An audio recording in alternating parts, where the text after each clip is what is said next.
People come and people go through high streets we know. Bonjour les amis et bienvenue sur ma chaîne. Si vous ne me connaissez pas, je m'appelle Muriel et je suis étudiante infirmière et actuellement je suis mobilisée à cause de la situation du Covid-19. Je suis dans un établissement pour personnes âgées car c'est une population extrêmement à risque comme on le sait, et du coup il y a énormément de protocoles et de procédures qui ont été mis en place qui rajoutent une charge pour le personnel soignant. J'entame du coup ma 3e semaine de mobilisation. J'ai essayé de vous tourner et de vous filmer ce week-end mais ça n'a pas marché. Du coup là on est le dernier soir de ma récupération et après j'enchaîne 3 jours de travail. Je suis dans une unité actuellement où il y a beaucoup de patients et de patientes Covid, donc c'est sur 2 étages et il n'y a que la moitié d'un étage qui est encore sain. Du coup moi j'ai été déléguée cette partie pour éviter que l'infirmière ou l'infirmier doivent à chaque fois se déshabiller, se rhabiller et tout ça. J'ai plus de 7 patients à charge presque toute seule, donc je suis en autonomie assez complète. C'est vraiment intéressant, ça demande beaucoup de travail et de concentration mais c'est hyper formateur. Et évidemment dès que j'ai une question, une interrogation ou qu'il y a des choses qui dépassent mon niveau de formation, je peux demander le conseil de l'infirmière responsable ce jour là. Pour l'instant ça se passe vraiment bien, j'ai de la chance, il y a beaucoup d'amis à moi qui sont dans un établissement pour personnes âgées et qui font entre guillemets que du travail d'aide-soignant ou d'aide-soignante, qui est évidemment tout aussi important mais ça ne nous permet pas de valider un stage ou des crédits qu'on doit remplir chaque jour, des fiches d'auto-évaluation, ce qui vont nous permettre un peu d'avoir un retour et qu'on puisse montrer ce qu'on a fait, prouver qu'on a fait plein de choses pour pouvoir ensuite valider notre année. Évidemment d'un point de vue humain c'est assez compliqué, surtout que les personnes âgées atteintes du Covid ou même celles qui sont pas atteintes du Covid, elles continuent de décéder et souvent leurs proches sont des personnes aussi à risque, donc elles ne peuvent pas venir au chevet de la personne qui est en train de mourir, donc ça peut être très difficile. Il y a aussi une énorme partie de soutien psychologique pour les résidents et les résidentes parce qu'il y a plein de mesures qui sont mises en place. Leur quotidien et leur routine sont complètement chamboulés, donc ça peut être très difficile pour des personnes âgées mais aussi pour des personnes confuses. Voilà, donc il y a aussi énormément du travail qui est du soutien, de la relation de soutien. Voilà, sur ce n'hésitez pas à me suivre sur Instagram sous le nom de Muriel Dites-moi Mieux. Je vous donne des nouvelles un peu plus en direct et vous serez du coup les premiers au courant. Et du coup je vous retrouve demain matin très tôt, très tôt, un peu trop tôt. J'espère que ça vous fera plaisir de regarder cette vidéo et que vous découvrirez un peu plus ce qu'est le métier d'infirmier ou d'infirmière.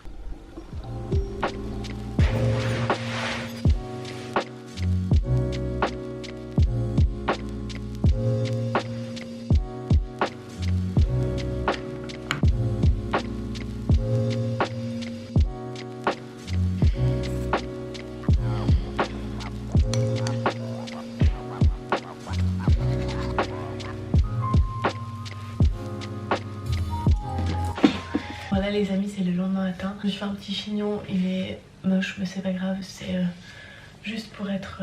Moi j'ai un froid. C'est juste pour être sûre d'avoir vraiment aucun cheveu qui dépasse de la Charlotte. Comme vous avez vu, je suis donc de retour chez ma maman. On a un jardin, on a une grande maison, c'est plus simple, plus agréable et puis ça fait plaisir d'être avec la famille durant cette période un peu compliquée. Bref, du coup là, je dois tout bientôt partir. Je voulais juste vous montrer ce que j'ai dans mon sac. J'ai une petite trousse de toilette avec des médicaments au cas où, mon porte-monnaie, mes auto-évaluations de stage au cas où, un petit carnet, mon stéthoscope, mon badge, mon désinfectant et c'est tout.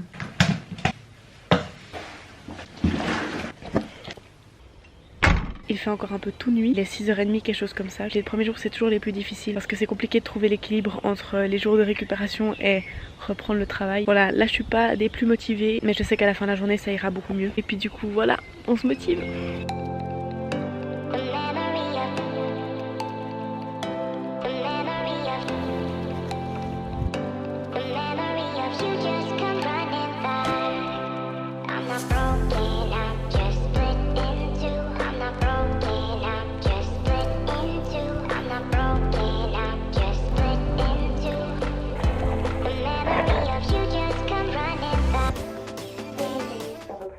Il est 15h, ça se passe beaucoup mieux qu'au début, vraiment en arrivant j'avais les larmes aux yeux, j'avais pas envie d'être là, ça me stressait, je sais pas vraiment pourquoi, c'est se remettre un peu dans le bain comme ça, c'est à chaque fois un peu difficile entre les moments de grande pause à la maison et puis retourner au boulot après. Ce matin j'étais toute seule pour mes 7 résidents et résidentes, il n'y avait pas d'aide-soignant avec moi donc j'ai dû faire le plus de toilettes que je pouvais, puis j'en ai laissé quelques-unes pour l'après-midi, donc c'était assez stressant mais voilà, j'ai l'impression que j'arrive assez bien à répondre à la demande des résidents, à leurs plaintes etc. J'ai pu faire un examen abdominal, enfin voilà. Plein de choses aussi très intéressantes, évidemment tout ce qui est des surveillances et des médicaments. Je vous retrouve ce soir. Il est 17h, il me reste plus que 2 heures. Ça a été un après-midi assez calme, donc je suis encore plutôt bien. Et là il va y avoir le dernier rush des médicaments de 18h, le repas et la mise au lit. Donc c'est les dernières heures qui sont un peu les plus fatigantes avec le matin. On tient bon et puis tout se passe bien, donc je suis contente.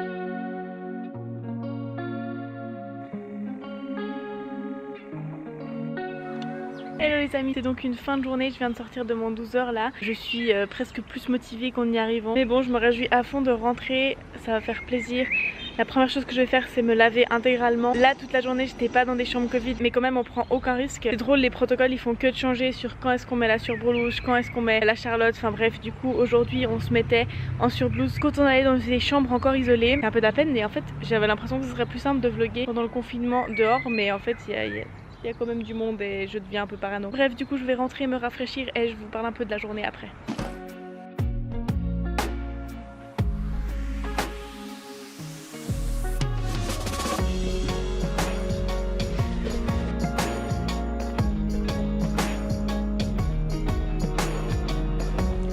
Faut absolument que je me coupe les ongles parce que... Non mais regardez-moi ça, mes ongles ne poussent jamais et là je sais pas pourquoi, ça doit être le désinfectant. Ils ont poussé, ils vivent leur meilleure vie en ce temps de confinement. Et du coup, faut vraiment que je les coupe parce que c'est un nid à bactéries. Je vais faire ça maintenant. Glamour.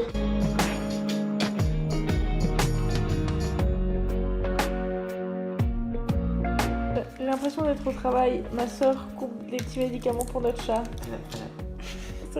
C'est le travail, encore une fois. Le travail ne me quitte jamais. Petite tisane. Petite série, là on est en train de regarder The Fall, on a regardé la première saison, voilà on va commencer la saison 2, c'est assez bien pour l'instant. Il est donc 22h30 et je vais aller me coucher parce que demain c'est de nouveau le réveil à très tôt. Quelle heure on avait dit? 5h20. Heureusement qu'il est là, ça fait trop plaisir de rentrer vers sa famille et son amoureux en même temps tous les soirs, ça donne de la motivation. Voilà, alors à demain matin. C'est le lendemain matin. Il est 5h45. Cet homme a décidé de se lever avec moi. Je crois qu'il est un petit peu dans le regret. Je sais pas pourquoi j'ai décidé de mettre du fard à paupières. C'est une chose que j'ai pas fait depuis à peu près mes 18 ans. J'ai 22 ans si jamais, hein. Je me dis peut-être qu'il y a des gens qui se demandent quel âge j'ai. Je descends rapidement la pente des 20 ans. Avant tu te réjouis d'avoir ton prochain anniversaire. Et à partir de 20 ans t'es là genre ah encore une année. Très drôle parce qu'en même temps je suis constamment en train de me projeter avec ma vie future, quand j'aurai des enfants etc. Autant je n'accepte pas vraiment de vieillir. Là le concept de vieillir depuis que j'ai passé 20 ans c'est... Mais voilà, du coup je vais aller déjeuner avec ma petite maman et puis je vous retrouve tout à l'heure. Maman, t'as mis du thé dans l'eau? Oh non, c'est possible que non. Je crois que c'est de l'eau chaude. Ça, tu vas aller te retrouver Je suis sur le point de partir, je me suis fait mon petit chignon. C'est trop drôle maintenant qu'on n'a plus les Charlottes.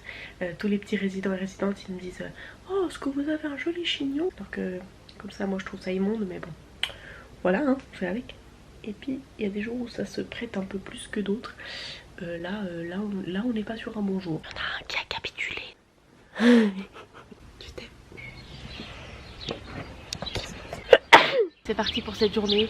Je sais pas pourquoi je vous ai posé sur ce petit muret mais c'est pas grave. Moi je trouve clairement que c'est pas plus difficile de se lever à 5h20 qu'à 6h20 parce que de toute façon c'est tôt et c'est difficile de se lever mais une fois qu'on est parti c'est bon. Et autant finir plus tôt le travail. Bref, je suis toujours pas très réveillée. On entend les petits oiseaux qui chantent, on va profiter de faire cette balade à pied. Nous, on nous a mobilisés dans des endroits proches de chez nous, qu'on n'ait pas besoin de prendre les transports publics évidemment. Je profite de cette balade pour finir de me réveiller, me réchauffer et puis faire mon petit échauffement avant ma journée.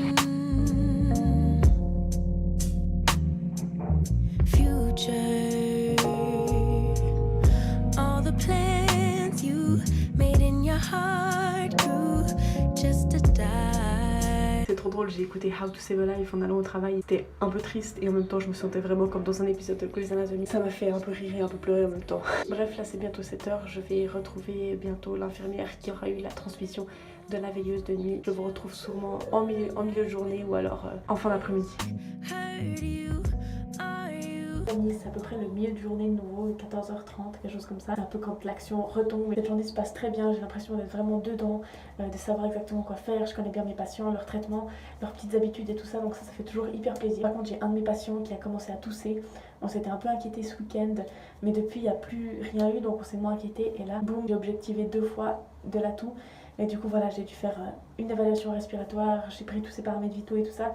Donc on attend un petit peu de voir comment ça tourne, il y a la médecin qui va passer de toute façon. On a reçu aussi le résultat d'une autre patiente à un autre étage qui est revenu positif. C'est un peu décevant parce que c'est vrai que pour l'instant on était plutôt sur la redescente, voilà, les patients qui guérissaient, sortaient d'isolement et tout ça. Et là de nouveau un cas positif, donc voilà, j'espère juste vraiment que mon patient qui est en zone propre, donc non infecté, sera pas positif parce qu'autrement ça c'est vraiment embêtant, ça veut dire que faudra isoler tout l'étage, j'ose même pas imaginer. Là on a bientôt un colloque et du coup j'ai bientôt terminé ma journée.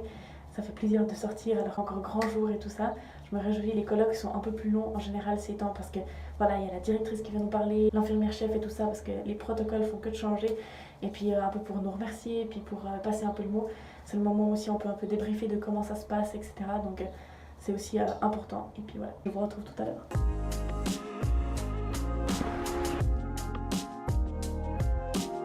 Hello les amis, je suis bien rentrée à la maison. Je suis toute propre, j'ai pris déjà ma douche, ce qui fait trop plaisir, on se sent tellement mieux après une énorme journée de boulot. Bref, je suis contente, je sors, il y a encore plein de soleil, il fait super chaud, un peu trop chaud pour un début de printemps, mais bref, on va pas s'inquiéter. Du coup là il y a le conseil fédéral, donc le conseil fédéral c'est les big boss du gouvernement suisse, si vous ne connaissez pas la Suisse. Il y a le conseil fédéral qui est en train de faire une conférence de presse pour un petit peu nous informer de la suite du confinement, du déconfinement, etc. On fera vraiment un déconfinement progressif depuis la fin du mois, qui est bien parce que ça permet de gérer et de contrôler les flambées de réinfection, parce qu'évidemment dès qu'on déconfine un petit bout, il va de nouveau y avoir énormément plus d'infections. Ça permet de faire ça progressivement et de garder un certain contrôle. Le reste de ma journée, depuis que je vous ai repris, c'est bien passé. Les après-midi sont en général assez calmes, donc en fait les grands rushs c'est matin, midi, soir, et puis entre deux voilà c'est un peu plus tranquille. C'est la première fois que je finis à 16h depuis le début de ma mobilisation parce que j'ai pas fait que des 12h, mais les fois où j'ai fait des 8h je commençais à 11h30 et je finissais à 20h30. C'est bizarre d'être à la maison si tôt du coup.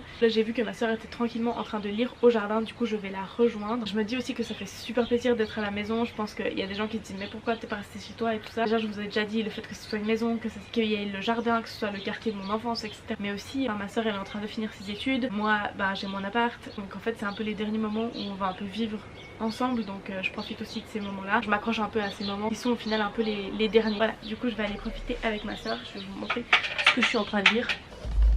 Du coup je suis en train de lire 1000 Q84 de Haruki Murakami. C'est un auteur extrêmement connu japonais. On me l'a énormément recommandé, je vous mets le résumé au cas où. C'est de la très bonne littérature mais c'est aussi assez fantastique comme ça, donc je me réjouis beaucoup. J'ai juste commencé l'autre jour. Je sais pas ce qui se passe avec la lumière, mais tout ça pour vous dire que avec ma soeur on a commencé à écouter le livre de Margot Liseuse, qui est une booktubeuse qu'on aime bien, qui a écrit un roman avec sa mère et du coup elle le met en livre audio si vous voulez sur Spotify, enfin sur toutes les plateformes d'écoute. Le podcast s'appelle Il était quelquefois et l'histoire s'appelle Un parfum glacé et on est au chapitre 5.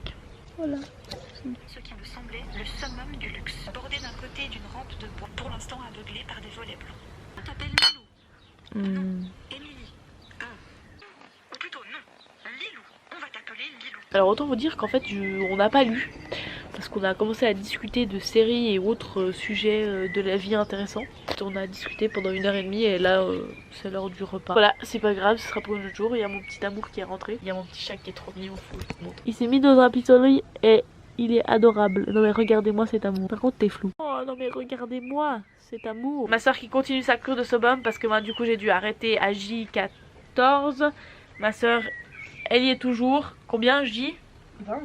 J20. Et je pense que son sebum c'est vraiment régulé. Sur le crâne on dirait vraiment plus qu'elle a les cheveux gras, donc c'est assez fou. Et là ça va plutôt bien. Je pense que je tiens 4 jours sans qu'il devienne gras, alors qu'avant c'était 1 jour et demi. Peut-être quand même ça marche quand même pas mal. Après voilà, faut absolument que je refasse ma couleur. Et que, évidemment ça fait depuis novembre je crois que j'ai pas refait ma couleur, parce que je me teins rousse pour les gens qui arrivent par ici tout à coup. Et là là c'est clairement ma couleur naturelle.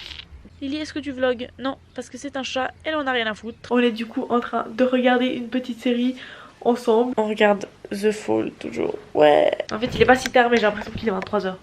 Bref, à plus tard. No, I'm thinking you must be Professor Reed Smith. I had no idea. Beauty on the Prince. Sorry I'm late. Oh, so queer.